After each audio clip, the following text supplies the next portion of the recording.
production purposes. Just see if you can see me there.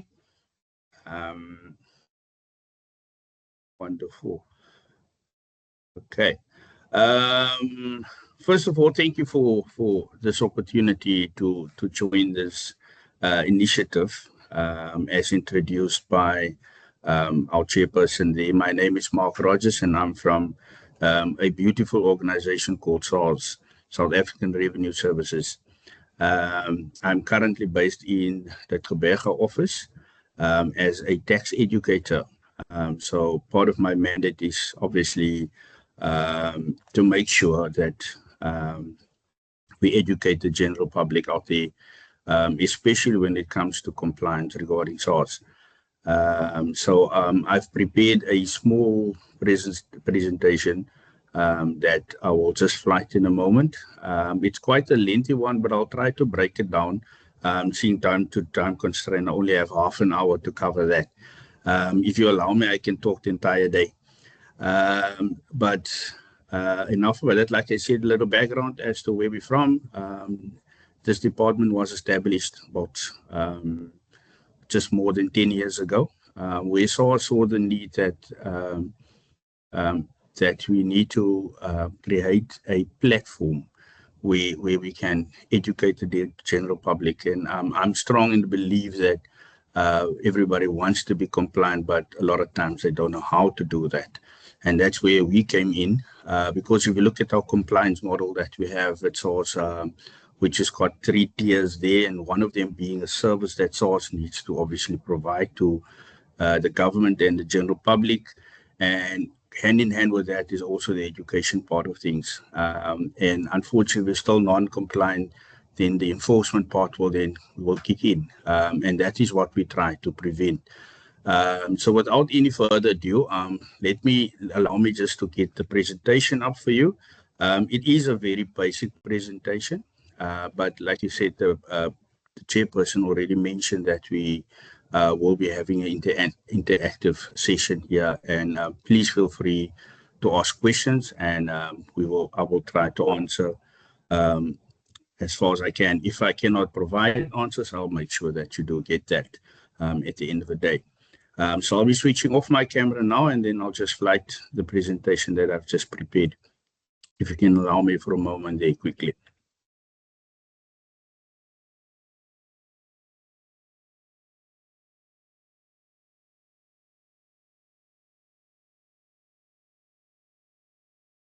And if someone can just confirm that this presentation is, in fact, if you can view that.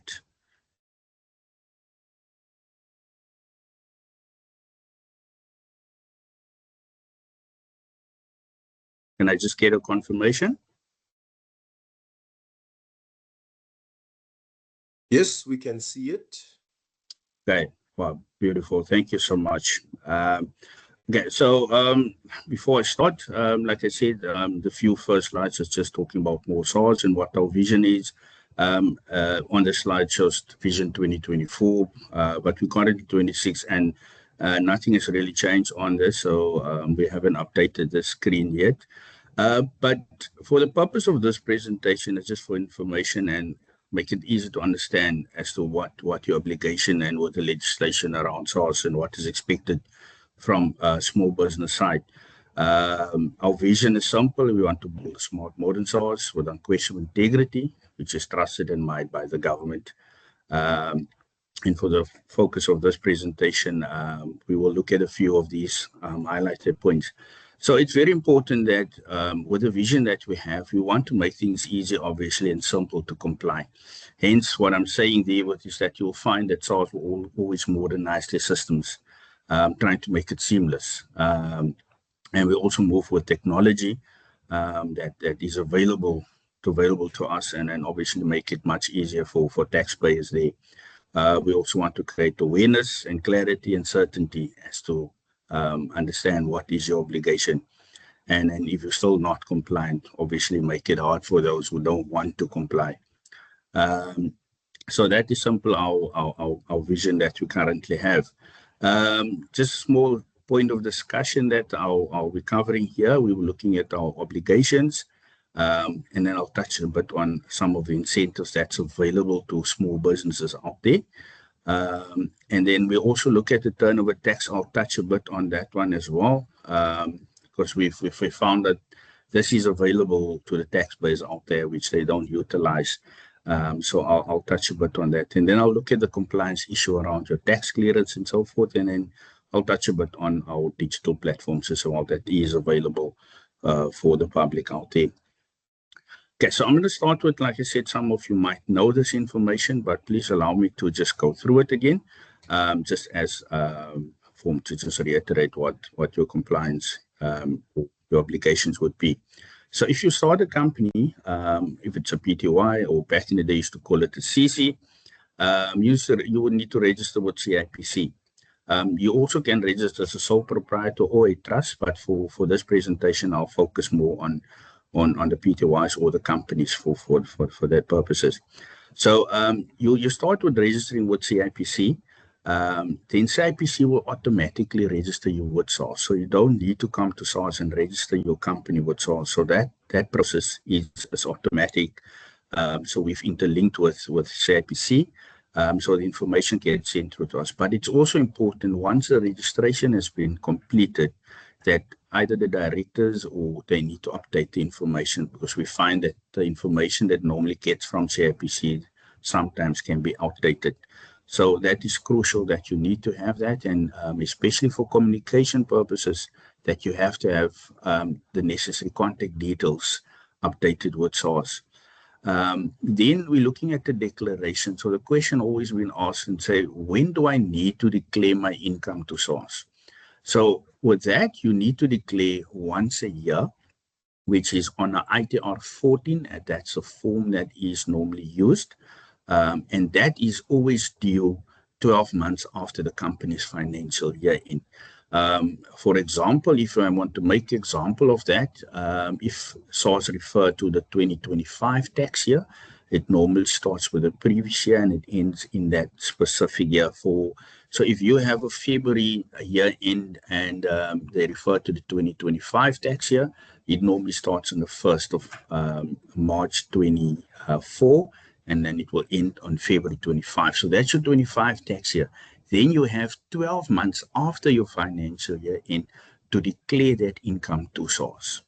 So if that year of the 12 months gets exceeded, that return will be regarded as outstanding, and that can also affect your clearance. I always make use of this, or make an example, or mention this. Even if your company or business did not trade in that specific year, you still need to declare that to SARS. So I always say 0 is also a number, and you declare a 0 to SARS. So it's always important that you need to submit your returns every year. Then with regards to payments, when do I pay SARS? That will depend on your taxable income, if there is a liability that you need to pay to SARS. And that can be done through what we call provisional tax. Provisional tax is not a separate tax to SARS or to income tax for that matter. Provisional is just you making provision for what you're going to declare on your IT14. So if there is a liability that you need to pay, you can pay that in 2 halves if you want to put it that way. So the first return will be due within 6 months of your financial year. So you declare for that 6 months, which they multiply by 2. So you do the estimation for a full year. Then they work out the liability. If there's anything payable, they divide it by 2 again, and that you pay in the first provisional period, which is normally the 6 months.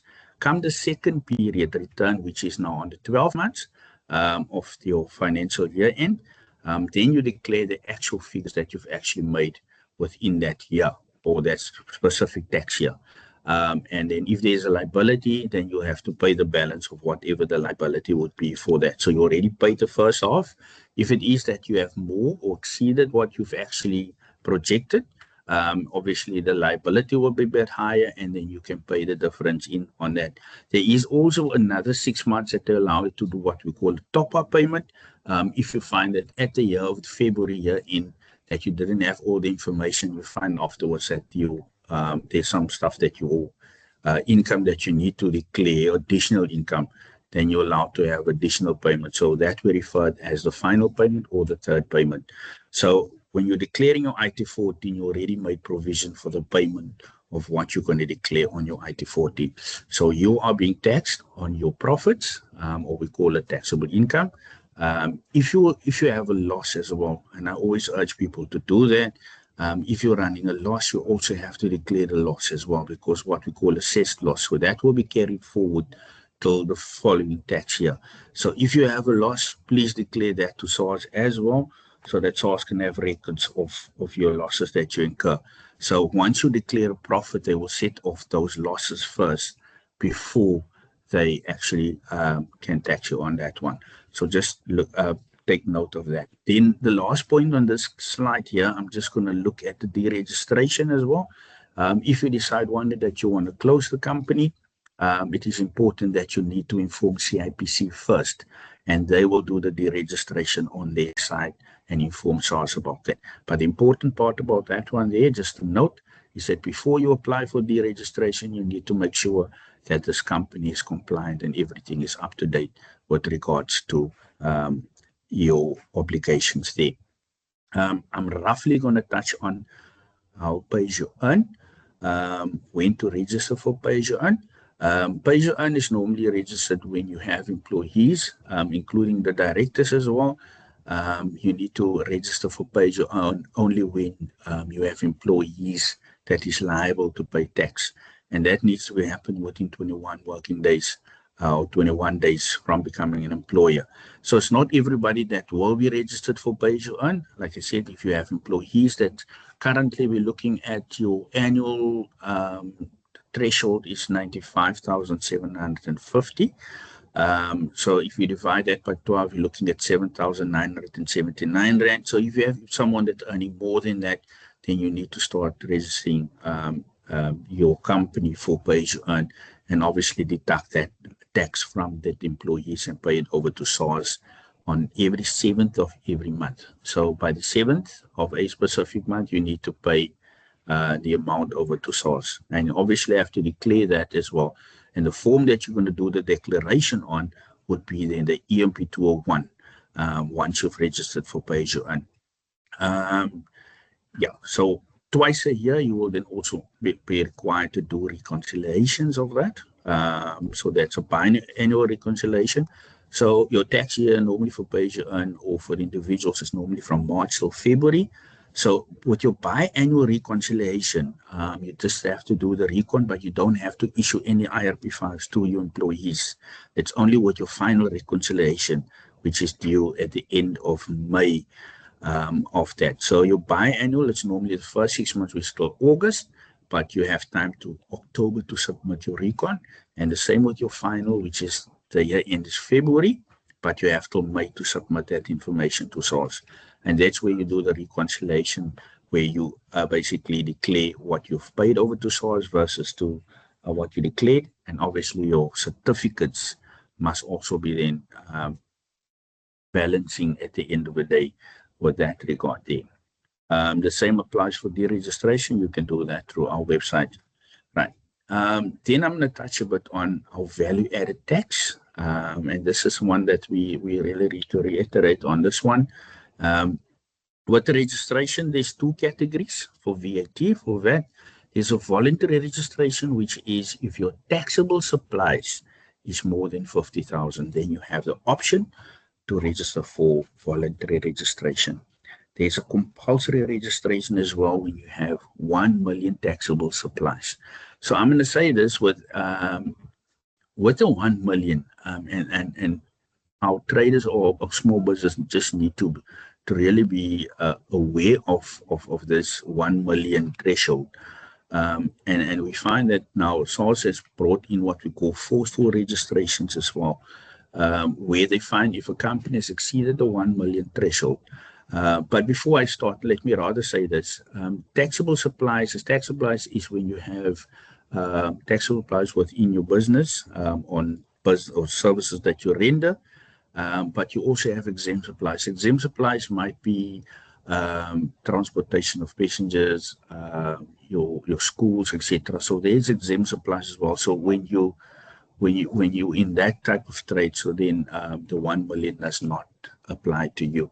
It's only when you have taxable supplies, right? So when you exceed the 1 million taxable supplies, it is very important that you need to inform SARS and then register for SARS. I've been dealing with quite a few businesses recently with this forceful registration. So what SARS do, they pick up on your IT 14 that you exceeded the 1 million, and they are allowed to backdate that to where you've exceeded that 1 million. And the problem with that would be then at that specific time you didn't charge VAT. So now that VAT will be then become payable out of your pocket. So they will allow you to claim the VAT back or deduct the VAT that you've paid in that period. But like I said, you didn't charge the additional 15%. So that means that you will be liable for the VAT on your taxable supplies there, or your turnover, if you want to put it in that word. So please take note of that. Once you exceed the 1 million, please make sure that you come to SARS. You don't want to be caught in that situation where your stuff are being backdated to previous years. I had a call this morning where somebody was backdated to 2018, which resulted that person have to pay almost 600,000.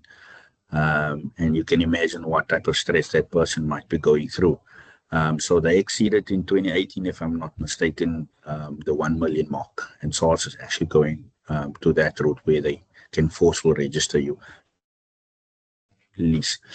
With the declaration as well, that will depend on which category you fall. So by default, you normally go by 2 months. It will be either on ending on an even month or uneven month, which is your category A or category B. So for instance, if you're in a category B, that will be on a month ending on equal months, which might be February, April, and so forth. Then you have 25 days after that to declare that information to SARS or declare your VAT. So that will be your output less your input, which can either be VAT payable or VAT refundable. So you have 25 days. If you're on e-filing, they give you till the last business day of that month to declare your income. Just a note on the payment part, you need to make sure that the payment reaches SARS's bank account on the last day. If it falls on a weekend, it's normally the Friday that it's due. So just make sure that the money is reached SARS bank accounts by that, because if you're late, you're definitely going to be paying penalties on that. All right. Then the deregistration part. If you cease trading somehow and you're registered for VAT, you have to apply to a VAT 123 to deregister yourself.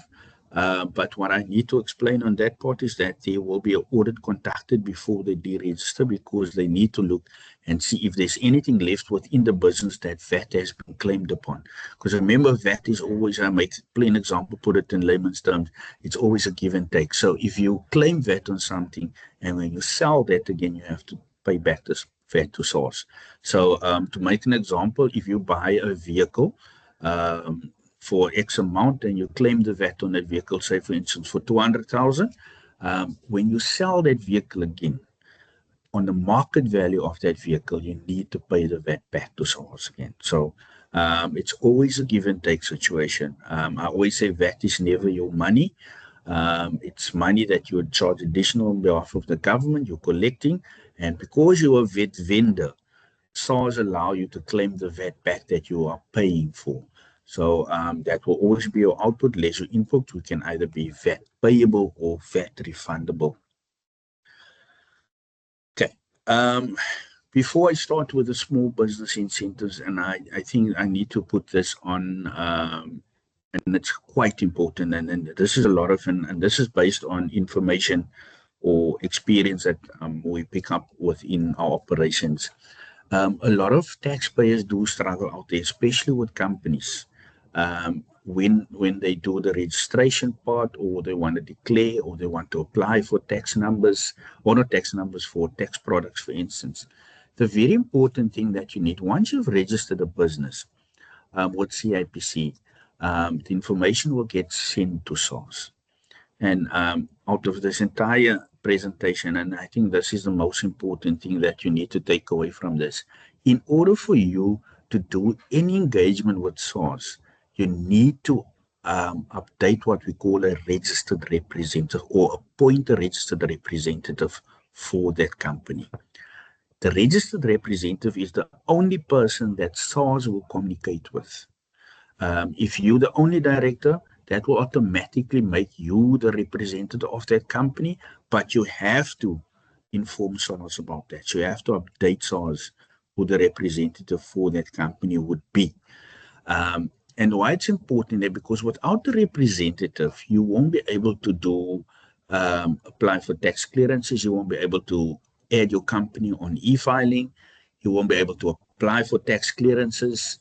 When communication has been sent, they won't send it if you're not a representative.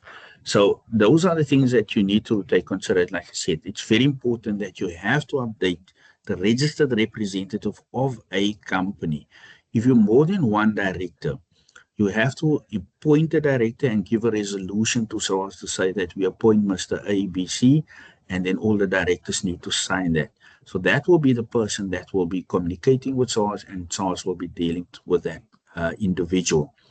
If any other director would visit SARS and want to get information, they will first verify if you're the representative. If not appointed, unfortunately, SARS won't be able, or the agent won't be able to assist you. Even if you phone the call center, they will first verify if you are the registered representative. The other important thing about the registered representative is that, and I think this is something that normally pops up a lot as well, when you have a practitioner or an accountant or a bookkeeper that needs to have access to your tax products, if you're not the representative, unfortunately that person won't be able to access your profile or what we call a portfolio, because there's no representative. And we find that a lot of people are running up and down and say they can't access it, the bookkeepers struggle, etc., and they can't apply for tax clearances. And 95% of the reason is that there's no representative appointed on SARS system. So that person needs to be appointed, and then once that person is appointed, or the individual, they will have to have their own e-filing profile and then create a portfolio within that profile for that company and then activate that tax type there. And once that has been activated, then the tax practitioner can then request access, and the representative will then approve that access to a certain tax type. So you might have more than one practitioner. Maybe the one is doing your VAT, the other one is doing your income tax. So they have to request. But if you're not the representative, unfortunately, that request will just basically don't reach anywhere or won't reach anyone, because there's no representative. So that's why it's important that you have to have that representative appointed for your company. So always make sure that is done. The other thing that is also the reason why they do is that we found that a lot of times that profiles are being stuck with practitioners before they made this update, is where practitioners, and this is a respect to all practitioners, I'm not trying to badmouth any of them, where they held certain tax products hostage because maybe the taxpayer still owes them money, whatever the case. At the end of the day, that would be at SARS's product, at SARS's property, and not a practitioner. So the reason why they brought this in is because we don't need to get permission from the practitioner to move a certain tax product. So now, if you are the representative and you feel that you want to move to another tax practitioner, you can simply ask that practitioner to invite or send an invite to have access, and you approve that, and automatically the old practitioner will then be removed. So when you want to move, because a lot of times you get questions say that I want to move away from practitioner, but they don't want to release our profiles. So they've introduced this process in order to do.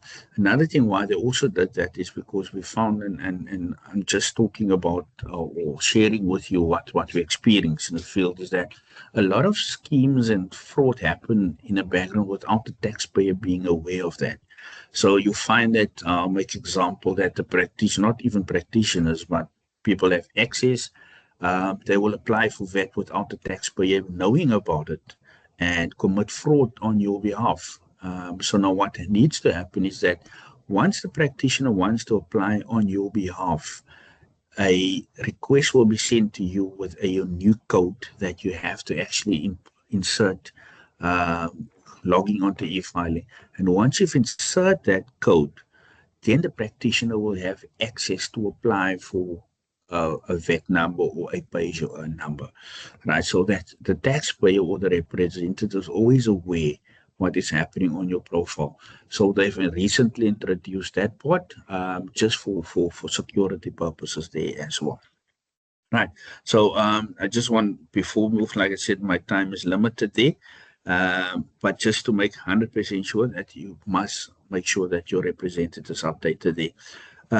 I'm just going to quickly run through our incentives here. I'm not going to keep it too long as here. My time is limited here. There is an incentive that SARS is introduced for small businesses. Like I said, the rates has not changed as far. Hopefully today we'll find from the Minister of Finance that if the rates has changed. But currently this is the same still for 2025 as well. If you a company and your turnaround, look at the requirements now, quickly run through that. There's a incentive that's SARS, because remember with a normal company, a PTY, your tax rate is at 27%, a flat rate, right? So if you're a small business, we understand that businesses are starting up and, it's not affordable for 25%, it's quite high. They've introduced this incentive where there's an escalating scale. So for the first 95,750, you'll be taxed at 0%. And you can see on the slide here, between 95 and 365, you're looking at 7%. On the amount above 95 and so forth, right? So that is a reduced scale for you to save some money at the end of the day. But there's obviously certain requirements for that. It's not a separate business entity. So you only indicate every year when you submit your IT-14, you have to indicate on your return if you're a small business, and then the system will identify it as a small business and apply these rates that I've just shown you on the previous slide. Like I said, it's not a separate business entity.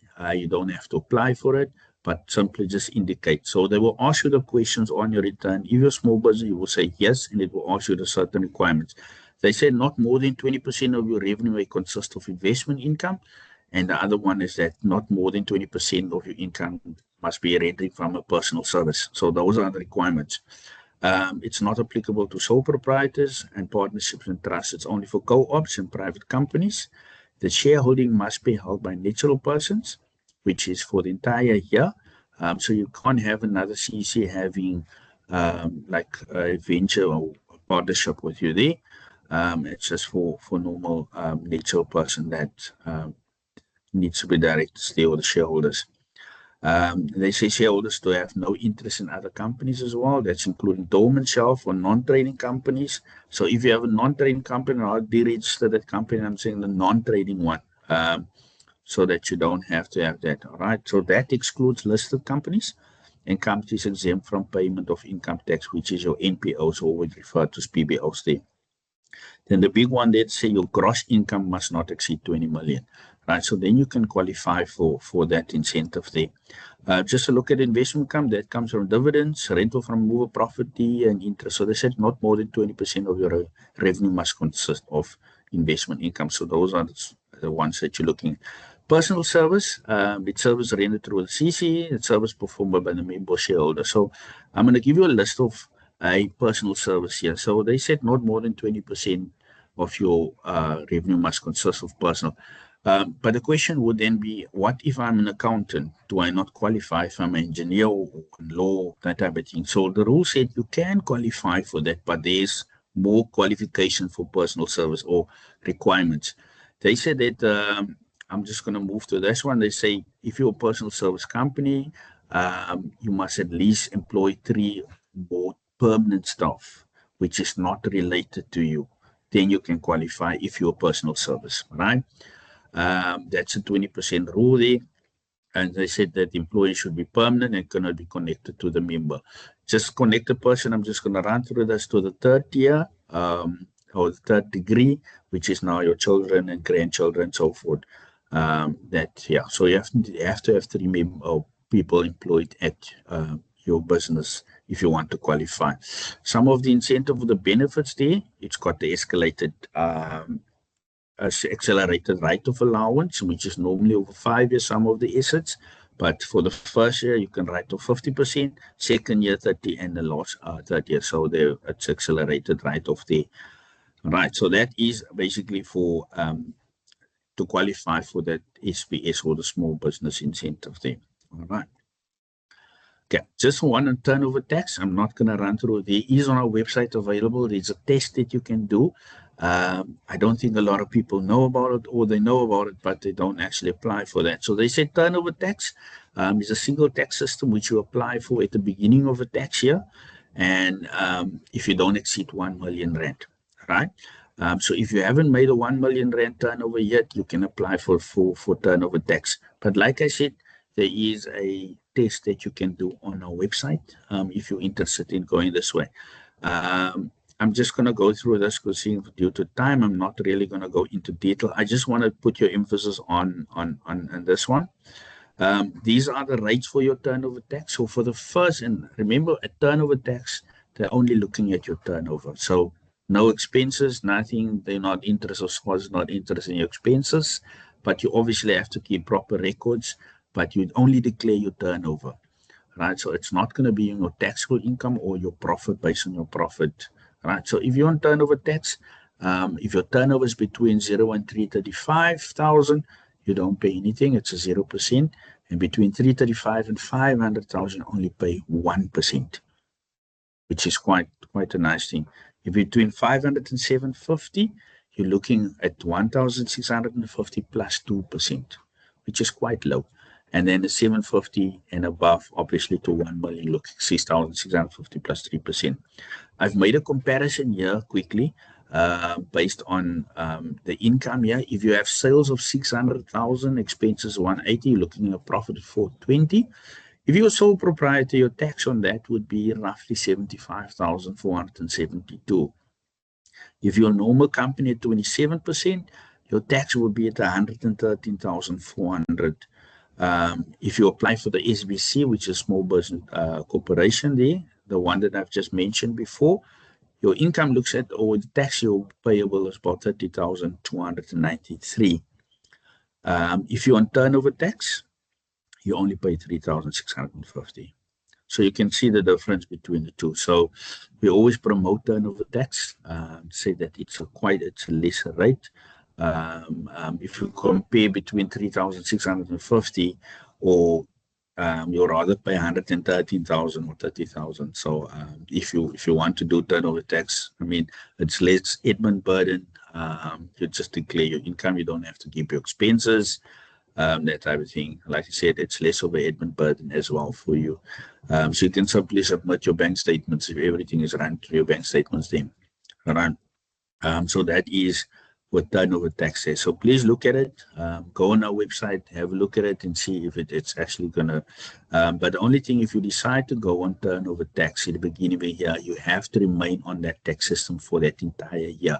You can only change back to the normal tax system after that financial year end. With tax compliance, I'm running to the end. So tax compliance is 3 things that they normally check on your tax clearances. We need SARS normally check on if all your returns are up to date, if any money is outstanding, and then your registration status. So if you might be in a dormant status or anything, it might reflect that you're non-compliant, so you can fix that. And then also with the returns, you need to submit all returns needs to be up to date, and then no money is owing. Then I'm referred to, if you should owe SARS money, if you have debt that you owe money, you can still be compliant, but you need to have a payment plan in place. With the payment plan, and I always reiterate on this one, and I make sure that if you owe SARS money and you want to apply for a tax clearance and you are non-compliant, please, if you apply for a payment arrangement, make sure that it is affordable, that you can afford the amount. The reason why I'm saying that if you default or skip one payment or not pay the full amount, they will cancel that whole arrangement, and then you become non-compliant immediately because the tax clearance system is working on real time. So with that being said as well, so always make sure that your returns are up to date. And if you do owe SARS money, make a payment arrangement or put a payment arrangement in place, but make sure it is affordable, that you were able to pay the amount at each or the given time or the month or the date that you need to pay it. And please make sure that you do pay it in time, that the money always reaches the bank account. If the agreements that you have to pay at the end of each month, make sure that the money is in the account by the 31st or the end of that month, so that you can still remain compliant while you pay that amount or have arrangement in place. So please just have a look at that. The consequence of non-compliance, late submitting penalties. They've reintroduced penalties now again for pay as you earn. They will introduce for VAT as well, where they charge you per form per month, the penalties there. Currently for VAT, it is only once off, but for pay as you earn, they've introduced the administrative penalties, which is then accumulative for as long as the return is outstanding. They will issue penalties on that for admin penalties. For understatement penalty, if you are declaring income to SARS, please be honest when you do that. When you're declaring income to SARS, because if SARS do pick up that you've underdeclared income, they can impose a penalty up to 200% on your liability there. All right. E-filing. Before I move to e-filing, and I'm going to finish off with this one. With your tax clearance, your tax clearance is valid for 1 year for a 12-month period. So anytime within that 12-month period, you can become non-compliant due to either outstanding return or outstanding amounts. Right. But if there's a return outstanding, as soon as you submit that return, like I said, it's on real time, that your status becomes compliant immediately. So like I said, it's working on real time. So always make sure that you are up to date or submit your returns on time so that you don't fall in that. So it's only valid for 12 months. And within the 12-month period, you don't have to reapply for, if you become non-compliant, for a new tax clearance. So that one you can have within that 12-month period. It will only expire within 12 months. So like I said, you can just become non-compliant. And as soon as you remedy whatever is outstanding, it will become compliant again. So you don't have to reapply for a new clearance. Right. With e-filing, that is our electronic platform. Like I said, it's very important that you have to have a representative in order to utilize our e-filing platform. And this is our platform where you can engage with SARS on a 24/7 basis there. There is, I'm going to mention this with our next one. If you want to apply for tax clearance, you can either do it through our website or you can log on to e-filing. This is what we call a SARS online query system. And I'll show you now on the next slide how that looks. So you can apply that. You don't even have to log into e-filing and apply for a tax clearance. But just make sure that your email address is up to date on that one, because SARS will then issue to the representative the email for that tax that will be emailed to you. All right. Your record keeping, it must be kept for 5 years. Just a tip on this one, I always make refer to this or inform people about that. If you make use of a tax practitioner, it's always good or advisable to keep your own set of records. The reason for that is that your practitioner might move or something might happen to practitioner, God forbid, then you won't be able to have access to those documentation. So it's always advisable to keep your own set of records, because SARS will be knocking on your door if they want information. And the excuse to say that it's when my practitioner won't be acceptable. So always keep your own set of records and then provide copies to your practitioner or your accountant. It's always advisable to make copies of, if you're making use of slips, to make a copy of a slip, because we understand that normally fades. It's important. But I always say to people, if you are very disciplined and everything runs through your bank account, then you can use your bank statements as proof. All right, so it always be available for inspection if SARS will ask for an audit there. Right. So e-filing, like I said, there's a SARS online query system that is available on our website, www.sars.gov.za. Just look for SARS online query. There's various activities that you can apply for. You can submit supporting documentation if SARS need anything there. You can apply for tax clearance. You can apply for tax numbers. There's various things that you can have there. Our Mobi app is very limited currently. It's only catering at the moment for individual taxpayers and not for companies. So if you want to engage with SARS for your company, unfortunately, you have to go through the browser, either on your phone or on a laptop or PC, but not through the app. The app only makes catering for individuals at the moment there. But just take note of that as well. All right. Then there's our handles there that you can have a look. And I always invite people to visit our YouTube channel as well. Very informative. There's a lot of discussions and webinars available there. If you need to get stuck with something on e-filing or any questions, there's something for turnover tax as well where they explain everything. So please visit our website, our YouTube channel, which is SARS TV. Like I said, there's a lot of information that you can get on that one. There's a dedicated website for small business on our website as well, with a lot of information that you can see there. Yes, so that is it from my side. I don't know if you're gonna, Mr. Chair, do the questions now, or we're gonna leave it for the end of the session. But thank you. Okay. No, thanks a lot, Mr. Mark. Very informative presentation. You know, one of the things that we have highlighted as an association this year is to prioritize capacity building, because there's no need to advocate for businesses that are not capacitated and compliant. So we thank you for that presentation. And with that, we are moving. We are going to take questions after at the end. In the meantime, people can just write their questions in the chat box. But now that moves us to Mr. Mpho Makudulela from the NEF. Mr. Mpho Makudulela, you can take us home, as they would say in most of the programs. You are at the finishing end. So over to you, sir, to tell us about the funding.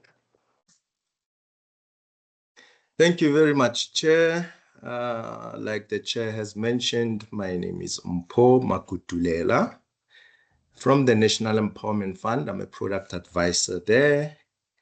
I just want to get us up and running. Just a sec. Just want to share my screen. Okay. Can somebody confirm if they can see my screen? Yes, we can see your screen. Okay. Yes. Let me just get right through it. Looking at the time again. The NEF is mandated. The mandate of the NEF was established by the National Empowerment Fund Act number 105 of 1998. So the NEF is a driver and a thought leader in promoting and facilitating Black economic participation through the provision of financial and non-financial support that we give to our entrepreneurs, to Black empowered businesses, as well as by promoting a culture of savings and investments among Black people. So this is our mandate from the DTIC. The NEF funds from 250,000 to 75 million rands.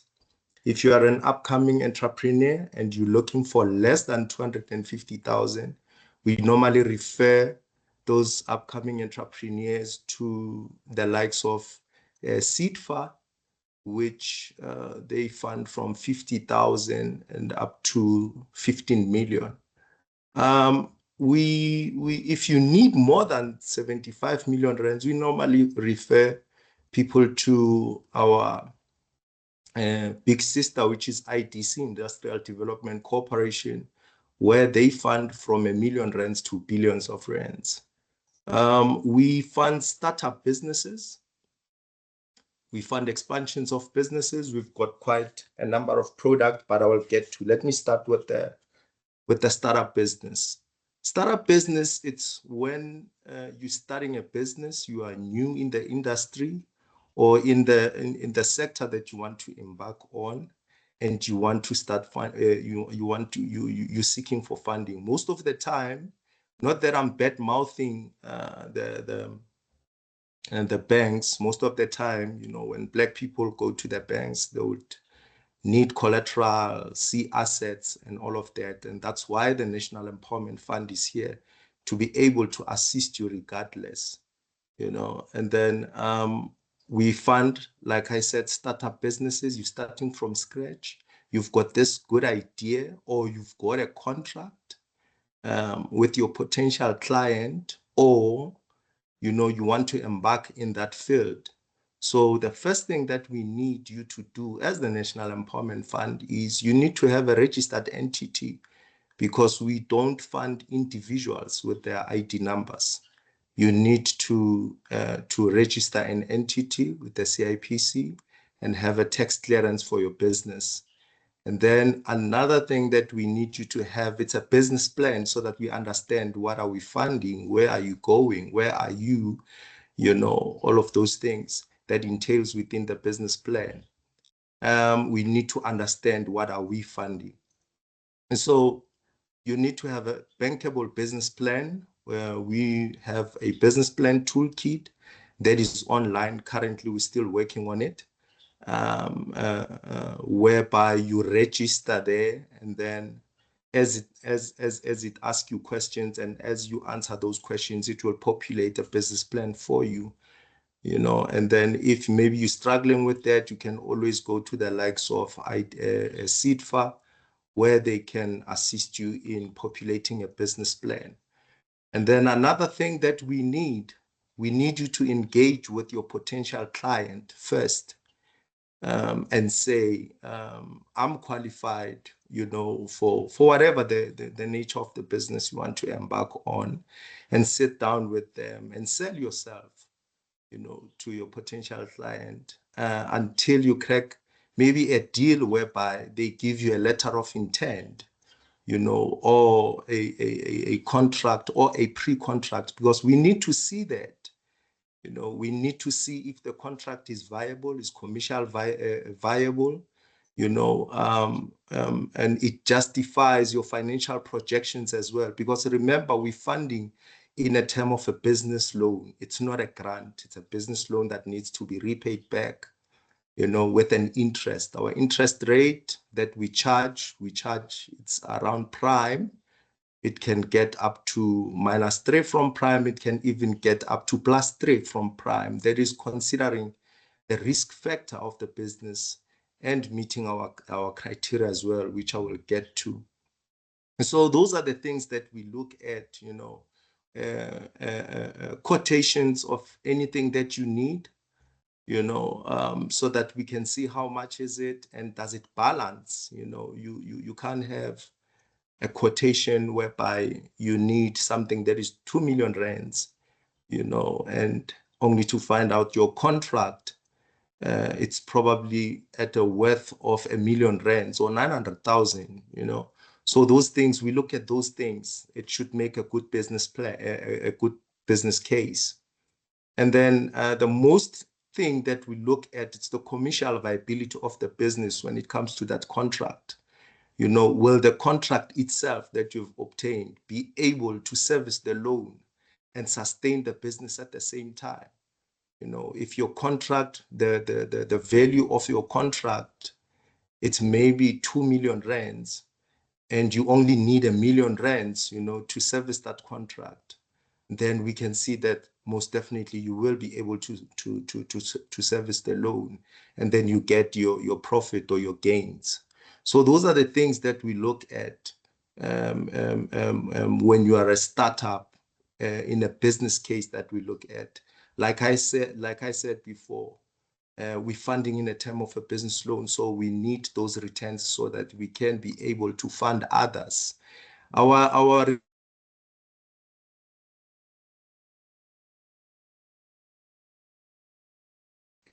years, it ends at 10 years. If it's a contract, we'll fund you based on the contract that you've obtained. Maybe you've got a year contract. We need your projections to be at up to the duration of the contract. If it's 2 years, up to 2 years. But if it's a type of business, if it's 5 years, yes, it's 5 years, it's okay. But again, if it's a type of business that will be dealing with walk-ins, we normally request a feasibility study done by an expert in the field. Who's doing it? It's somebody, like I said, who's qualified in that sector to conducting a feasibility study. So whoever that will be conducting a feasibility study will actually be eligible to projecting roughly how much a business will be generating on a monthly basis. We normally send people to the likes of SITFA. Previously, it was SIDA. They merged with SIFA, so now they are called SITFA. So they assist in the fundamentals of starting a business, creating a business plan, assisting you with the feasibility studies and all. So we normally refer, because we know it's costly, so we normally refer our upcoming entrepreneurs there. If it's a type of business that deals with the walk-ins, it can't obtain a contract. So those are the things that we need to see. Just quickly, still on the startup businesses, on the startup business, there's a new portal that we have launched in December. I just want to quickly go through it. So how you get to this portal, you obviously will go to Google and type in NEF Corp, then it will get you to the home screen. Once you are here, you will go to funding solutions, and then you'll scroll down to how to apply. This is how you apply. You will go down and go to apply now, click here for application. The portal is there. Then when you get to our portal, you need to register and have these credentials. You need to register and be able, and you will be the only one to go in now that there is a password. I just want to give you the glimpse. I just want to give you the glimpse. How do I remove this? Sure. I hope I'm not gonna mess up. I'm trying to get, man.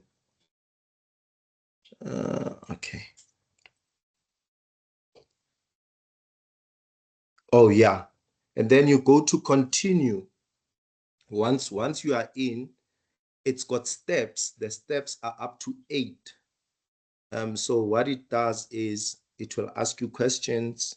You'll need to mention the type of business, that you are in, the name of your business, the name of the organization, registration, documentations, and all of that. This is just a glimpse. It's just that I can't go to the next page. So this is just a glimpse of how it works. And then as you go to the second stage, where it will say to you, attach maybe your business plan, attach, your financial projections. Then you go to another stage. As you get there, the green bar will be full. And then once it's full, it will say to you, submit your application. That's how you will be submitting your application. I just wanted to give you the glimpse of that. So that's how, before we used to use an application email where you send your application through that email, but we now have launched in December the new portal. We are still on the teething phases of it. We're fixing here and there. We're trying to assist applicants how to get here, but we'll get it right. So that's the new portal that we use. All right. With that said, I think maybe the compliance I have touched on. Then we've got an expansion of business when the business is already existing. So what qualifies an expansion of business with the National Empowerment Fund, it's when a business has more than 3 years running. Why? Because we need to see the 3 years audited financial statements of the business, just to see how the business has been doing, and going forward, we can be able to fund the business. It qualifies for an expansion of business. Touching again on startup, we fund Black South African citizens. We mandated to funding Black South African citizens. We're not mandated to fund non-BEE. Non-BEE are whites and foreigners, Chinese as well. They are non-BEE. So we look at the BEE percentage shareholding within your company. If you are Black, you've partnered with a white person or a foreigner, you should be the leading in terms of you should have at least 51% going upwards. If it's 50-50, we won't be able to assist you. And then if it happens, you've partnered with a non-BEE, and then you submit your application, maybe 51% going upwards. When we disperse the funds, we will only concentrate on the BEE portion, which is your Black portion. So we'll fund the 51%, and the non-BEE has to bring in their dividends. Okay. With expansion of business, like I said, the business needs to be operating for more than 3 years. We look at the same things as a startup. We look at the commercial viability of the business. We look at those contracts, quotations of whatever that you need.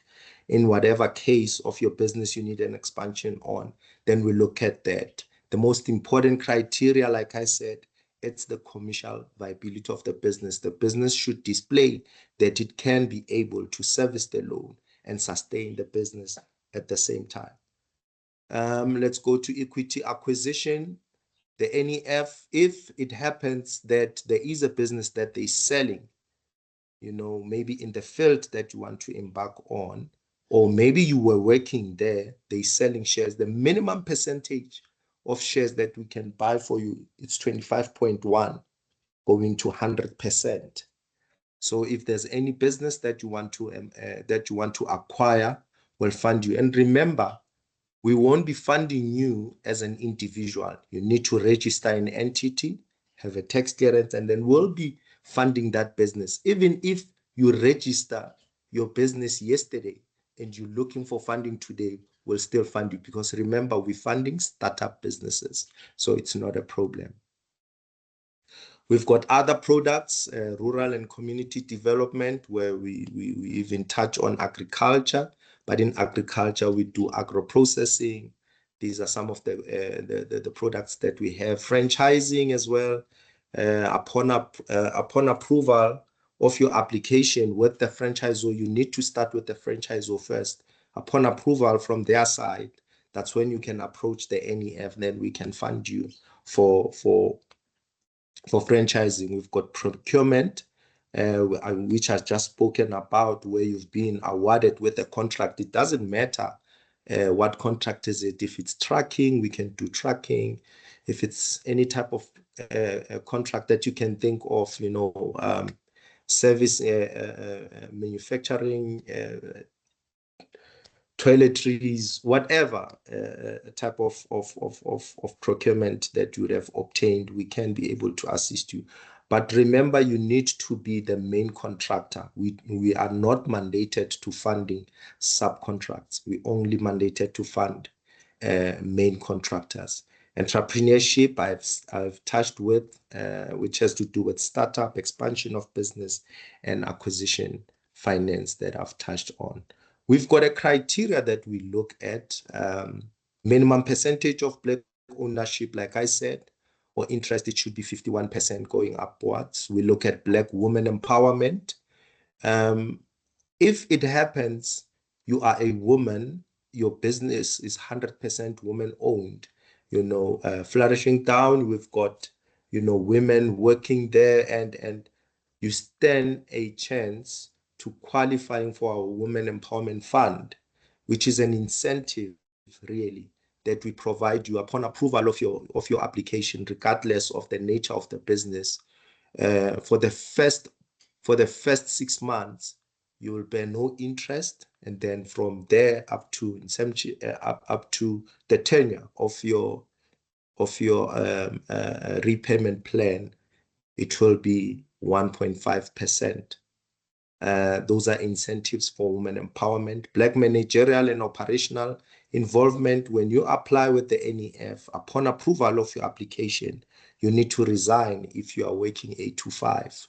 You need to resign and concentrate on your business. Commercial viability of the business, like I said, we need to see those contracts or those pre-contracts which are not signed, or those letter of intents, so that we can see the commercial viability of the business. We do not want to fund a business where we've bought everything, and then you go out there and come back and say, NEF, I can't be able to fund because these guys are promising me a contract for next year or 6 months from now.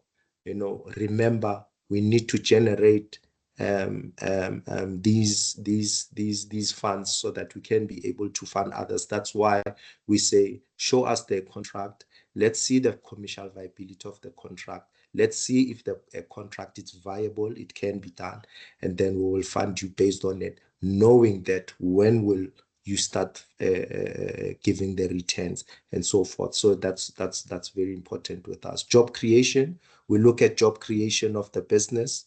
We are not saying employ more people unnecessary, but there should be at least job creation. So if you meet most of these criteria, like I've touched on them, they can even affect your interest rate, whereby if you meet most of them, it will be from prime going downwards, maybe prime -1 or prime -2, but up to -3. We look at specific product criteria. What's the nature of the product? Is it safe? You know, is it something that is acceptable to the community and so forth? Geographic location of the business. Where's your business? If your business most of the time is at the rural area, you know, we tend to be lenient when it comes to our interest rate, because the focus of the NEF is targeting the rural and the disadvantaged areas. Community involvement, we look at your business case. Does it include the socio-economic development within the community, within your business that you're embarking on? Compliance with all relevant laws and regulation. This speaks to the product, the specific product criteria that you are doing. Return in investment, it speaks to the commercial viability of the business. Will the business be able to have returns in investments? The possibility of co-funding with other public or private institution.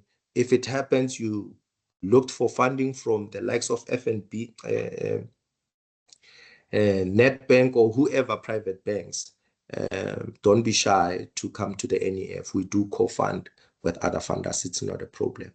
The challenges that we have seen, which we have remedies to them: limited own capital. That's why the NEF is here.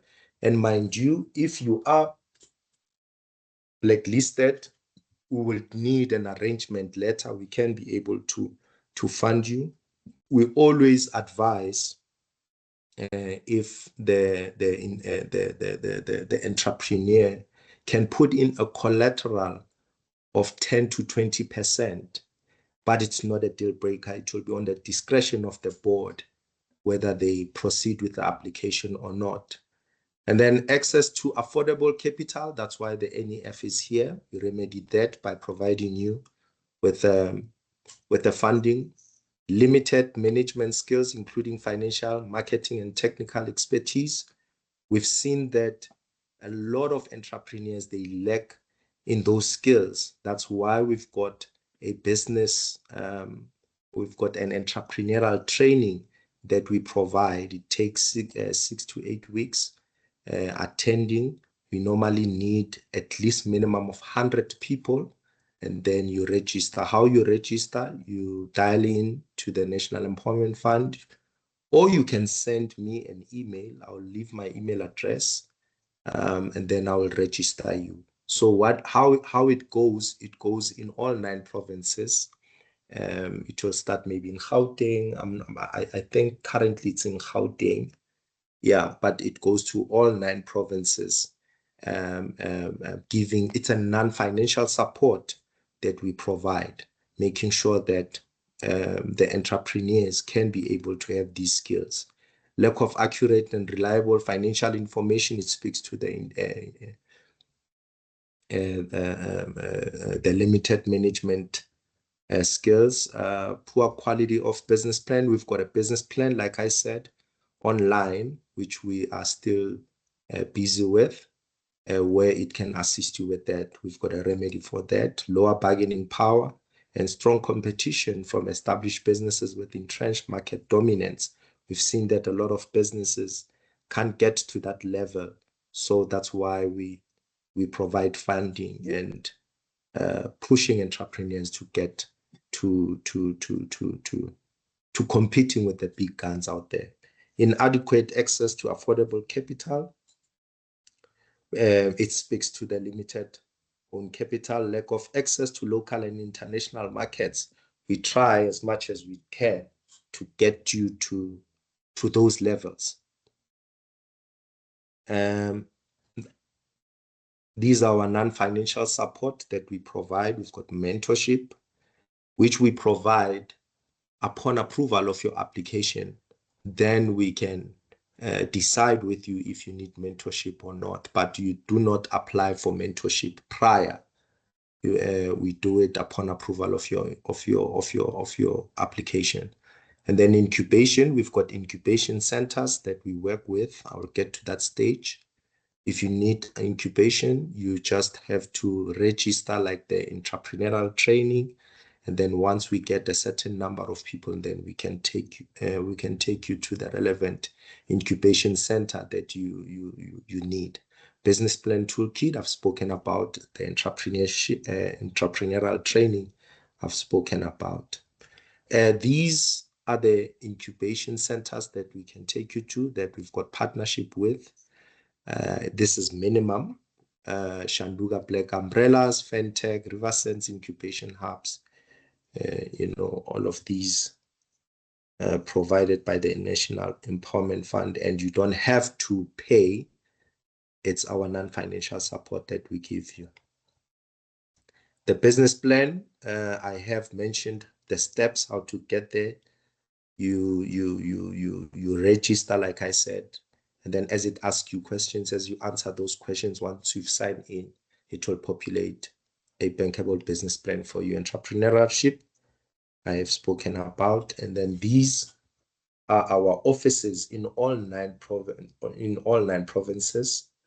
You can get this information within our website. Once you go to www.nefcorp.co.za, you can get all this information. And there's more products that we do. There's more that we can assist you. There's more industries and sectors that we touch on. Yeah, I think I will end here. Thank you, and I hope I didn't take much time. Thank you.